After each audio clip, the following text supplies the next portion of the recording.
Sayan from PNNL, and I'm happy to present our CCGrid 2021 paper titled RMACXX, an efficient high-level C++ interface over MPI3 RMA. This work wouldn't have been possible without the support of my fantastic collaborators Yanfei, Pawan, and Asifa. We discussed the outline of this presentation now, but first and foremost, let me provide a one-sentence summary of our paper.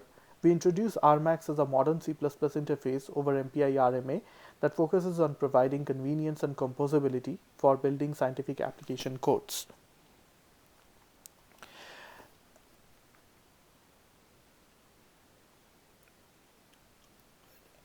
Which can demonstrate near MPI performance. In this presentation, we briefly discuss the motivation behind RMACXX, providing some background on MPI RMA, the code design components of RMACXX, some advanced features, preliminary results, and ongoing future work. Please see the paper for more details.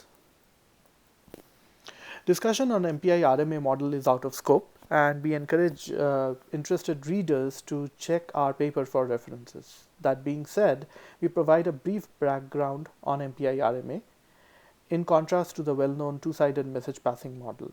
So on the right, the cartoon captures the primary difference between one-sided and two-sided model. In the two-sided model, a send requires a matching receive, so synchronization is implicit and part of the communication. However, in the one-sided model, since communication is non-blocking asynchronous, a process returns immediately after launching an operation like put and can continue with its work.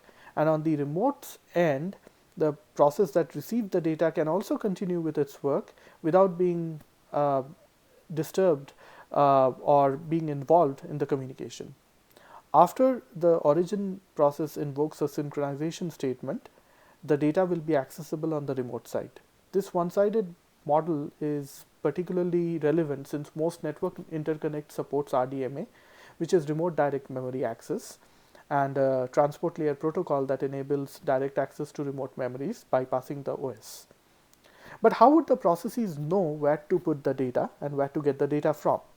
In order to make one-sided communication operations across the processes possible, each process exposes part of its memory to make it visible to other processes. This exposed memory is referred to as window, and you will hear more about window in the forthcoming slides. So at the time when MPI RMA was proposed, HPC platforms were in the paradigm shift. There were GPUs in the horizon. That led to some constraints in the design, making the initial RMA model quite restrictive. Bonacci and Duell provides a great discussion on the limitations of MPI RMA, which led to an improved RMA model in MPI3. So when we refer to RMA or MPI RMA in this presentation, we refer to the RMA model used in the latest MPI3 specification. MPI is widely portable across various supercomputing platforms. As a result, many scientific applications use MPI directly or indirectly via third-party libraries. However, since MPI is relatively low level, it can induce a steep learning curve, and it can become inconvenient when building scientific application codes. So, for instance, the figure and the associated code snippet exhibits a halo exchange for 2D 5-point stencil, and which forms the basis of many scientific application codes. This particular case, it uses a 1D memory layout and MPI derived types. Now, calculation of a target displacement, which is the fifth parameter in the MPI put, highlighted in red, it's non-trivial and error prone. In contrast, if we can express the remote halo regions through 2D coordinates, then it would be significantly better in terms of programmability. So PGAS or partition global address space models also provide this notion of globally shared address space and can really improve one-sided communication, usage of one-sided communication. However, there are some issues when external PGAS models and MPI they are used in tandem. For instance, PGAS models whose runtimes are not MPI based cannot guarantee interoperability with MPI. For instance, in the In the code snippet on the right, let's consider pgas put function to be a representative asynchronous one-sided put operation, and pgas sync function is for synchronization. If pgas sync requires involvement of the target process for communication, and if the target process blocks in the MPI barrier function, then a deadlock will occur. Way to sidestep this issue is for the pgas model to invoke some sort of coarse grain synchronization before the MPI region begins. But this type of these type of operations are kind of complicated, and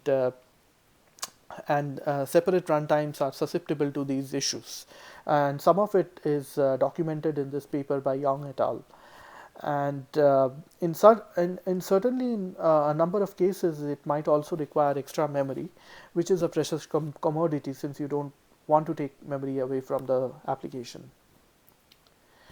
So there have been a number of approaches to build efficient communication interfaces, but not much effort have gone on to build interfaces directly over MPI.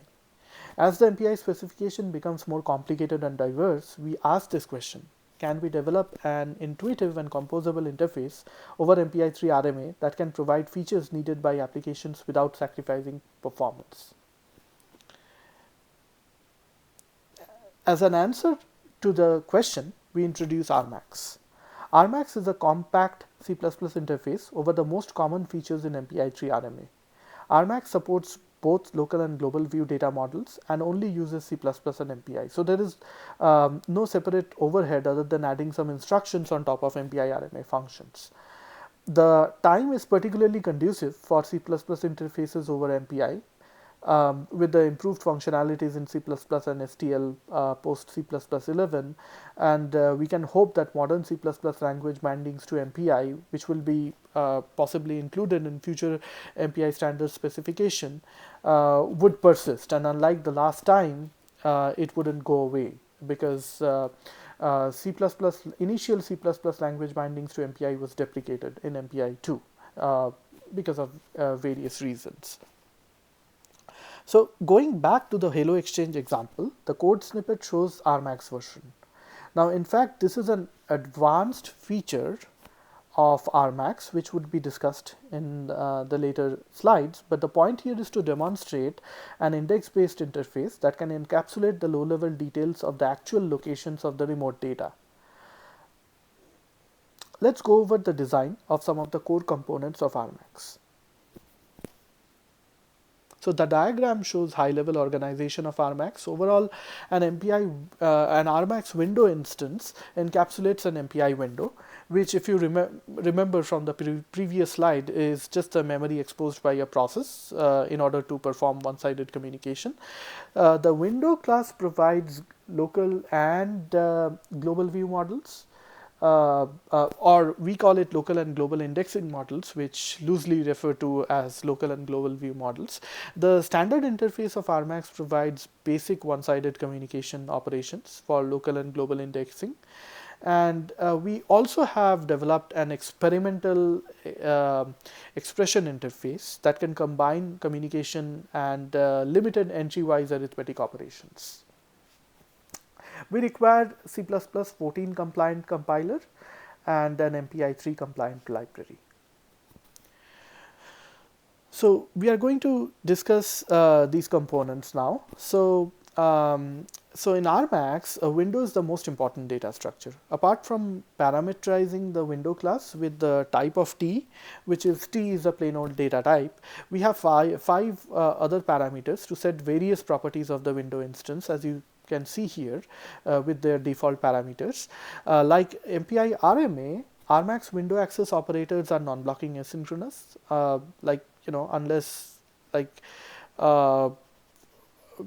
unless something is parameterized, unless, for instance, win completion is parameterized to local flush or remote flush, as shown here, because then internally RMACXX is going to take care of the synchronization. Otherwise, users have to explicitly invoke local flush or flush functions. Local flush means all the outstanding RMA operations would complete locally, and flush means it would complete locally as well as on the remote side. So the cartoons on the right depicts the local and global indexing cases. So RMACXX introduces a notion, of type and dimensionality into window creation. Users would need to pass either the window dimensions or ND data ranges owned by process as an input parameter. This information helps RMACXX determine the overall data size per process, and global indexing cases construct like a process grid according to which the data is considered to be globally distributed. And for local indexing cases, both the target blank and local coordinates are needed for window access, whereas for global indexing only the global coordinates are needed. So the standard interface of RMACXX provides a convenient layer over MPI3 RMA interface. The direction of communication, which is put or get, in RMACXX is represented by, via the left shift and right shift operators symbols, and is made possible by overloading the corresponding C++ operators. So a pair of operators is invoked internally for every one-sided operation in RMACXX as shown in the diagram. For element-wise access, only one set of coordinates is passed to operator parenthesis because it's only one one data point, but for bulk cases usually two sets of coordinates are provided, and and we would like to classify these different accesses. These are element wise means single element, bulk means multiple elements, non-contiguous means multiple elements which are separated by strides and requires derived type, which we are going to discuss later. And this figure actually shows translation of actually shows how RMACXX moves the data to different pieces of the globally distributed window depending on the coordinates that are passed. So let's talk about some of the advanced features of RMACXX. So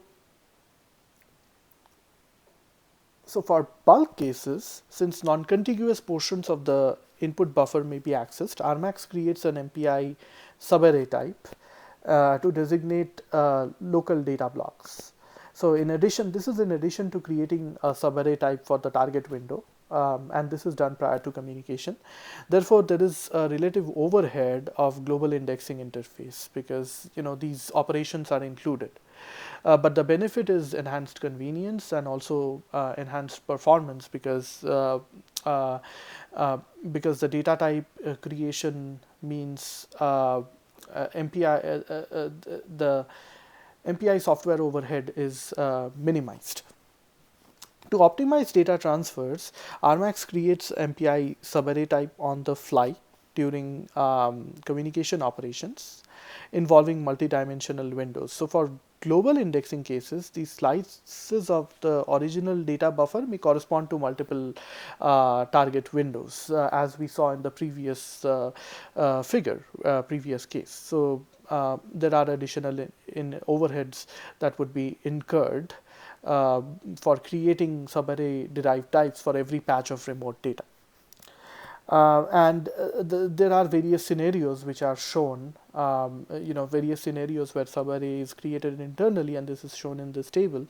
So users can also specify multidimensional array regions using subarray, in a local communication buffer. Like for instance, our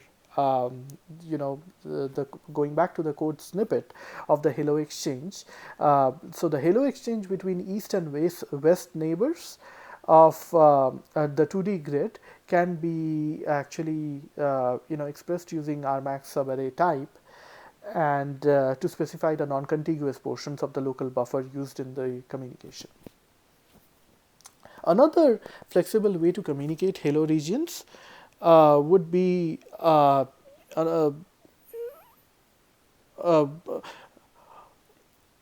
would actually require would actually involve ND coordinates or to access the local and remote windows. So um, as you can see in this in this code snippet, uh, this is possible due to some changes in the window instance, and we are going to discuss about this next. So in some cases, where intermediate results of an ongoing computation are not important and only the final output is sought, expressions could be used. So, expressions can combine communication and arithmetic computations. So the following example here, it kind of demonstrates a window. It kind of demonstrates that a window object has to be first initialized as instantiated with expr in order to participate in expressions. And these individual terms are called window access terms, and there is a communication operation associated with it. In this case, this is get. So there are two gets, and then an arithmetic operation, multiplication, and then a sum, and that goes into the num variable, and then there is and then flush synchronizes and completes the expression. So operator overloading can be used to implement this, but operator overloading alone cannot guarantee all possible combinations and may require extra data structures to hold the intermediate results.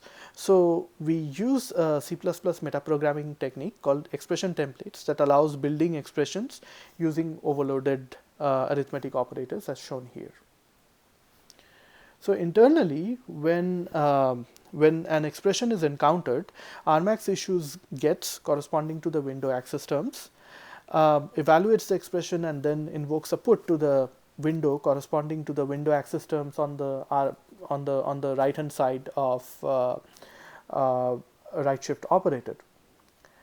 But an expression is evaluated from left to right by the compiler, and the expression destination at the right hand side of the right shift operator is not encountered by the compiler until the operator right shift is invoked. So we cannot assume that a window access term would always result to a get operation, because if a window instance is on the RHS, then it would be a put operation and not a get. So the window template parameters are are very important for expression as well, and it in fact plays a crucial part. So for the standard interface, the completion only refers to completion of outstanding RMA operations. For expressions, however, there is this additional task of computing the entry-wise arithmetic operations that is included in the completion semantics. So the table shows the expression completion requirements based on the win completion attribute set during the expression window creation time.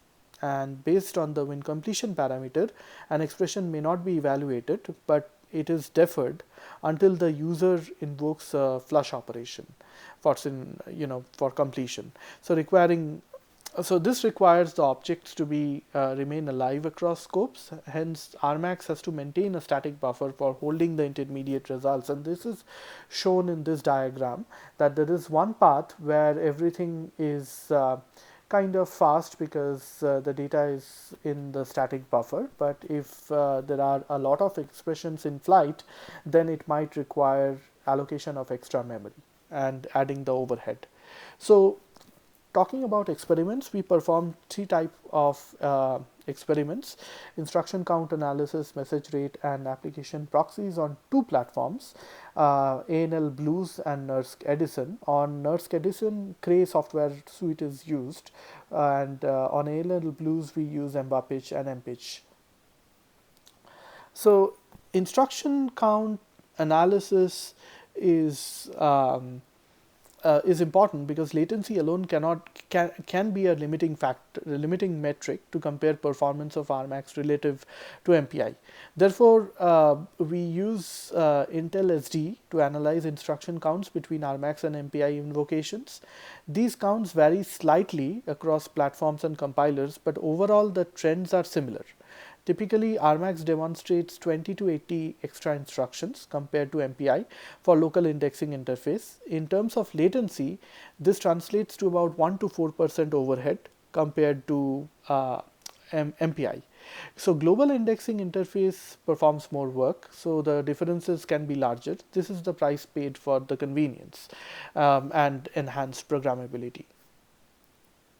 We only demonstrate the put message rate case on Blues and Edison platforms on shared and distributed memory.